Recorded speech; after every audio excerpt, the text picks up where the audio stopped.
So in case you don't know, most of the reason that people crash their Mavics these days is because they're trying to catch some footage. They get engulfed in their footage. They're flying sideways, looking at what's in front of them, trying to focus on that, and they end up hitting a tree, hitting a branch, usually one of these guys over here. That's why it's always advisable for you to have 2 people when you're flying. However, as hobbyists, doing this for fun, recreation, just want to snap some photos, share with families and friends, we don't always have the time or the resources to have 2 people with us when we're flying. So what I'm going to share with you today, come for a ride with me. We're going to go on the bus. We're going to head over on Queens Boulevard. There's some beautiful buildings out there that I've always wanted to capture. However, there are obstacles at the side of these buildings that you have to watch out for. This is a great opportunity for me to show you how to fly sideways and to implement a few safe practices that I've been using without getting in any accidents. You ready? Let's go for a ride.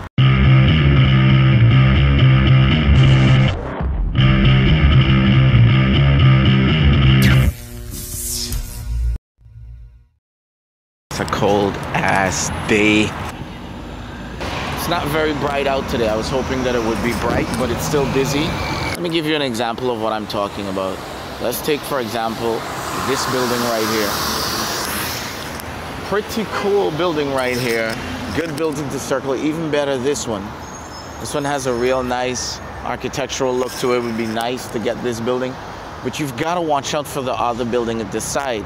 This one even more dangerous. If you're filming a building like this and you're circling, you can possibly hit this. That's what you don't want. This one is pretty clear. I'm looking forward to this, and it's a new building too. It's got a real nice blue silver finish. Want to see how these things look from the sky. Guys, I'll saddle up, find a nice spot, and I'll be right back. Okay guys, here's what I do when I'm filming in congested areas. First things first, I take off, I go a little bit forward, and then I go right up to about 400 feet. Because if there are tall buildings around, I want to stay as high as possible. Great. Once I'm up there, the next thing I will do is slowly turn my yaw and get a complete 360 view of everything around me. I will be taking mental notes because I don't have anyone with me to help spot things out. So I want to spin again completely all the way around so I can see what's in my way at 400 feet. Good. Now that I have a good idea of what's surrounding me while I'm up in the air, I have a few choices. I can come down back to my desired height, and I know that I'm still clearing at least most of the buildings around me, and I select my point of interest, a building, nice scenery, whatever it is. I lock in on there and I'm capturing that shot. But that's kind of a still shot. Now I want to roll right, or maybe I want to roll left. Do I just go ahead and push that stick? No, I don't push that stick and roll right or roll left, because I can roll possibly into another building. It's kind of like driving a car. The first thing I will do if I want to roll right is turn the yaw to the right and look to my right at my desired height that I will be filming at to see what's at. As long as there's nothing on the right of me, as you can see there's a brung building there but much lower than I am, I will roll to the right. As easy as that. Worry free. I know there's a brung building below me, but I'm not worried about it because I saw it below me when I looked right.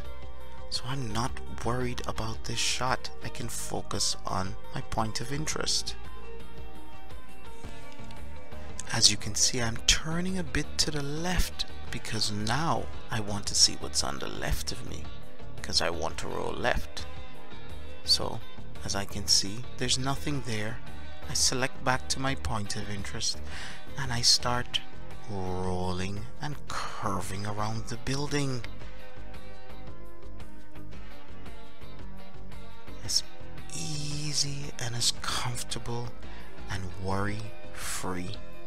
I can practically circle this building if I want.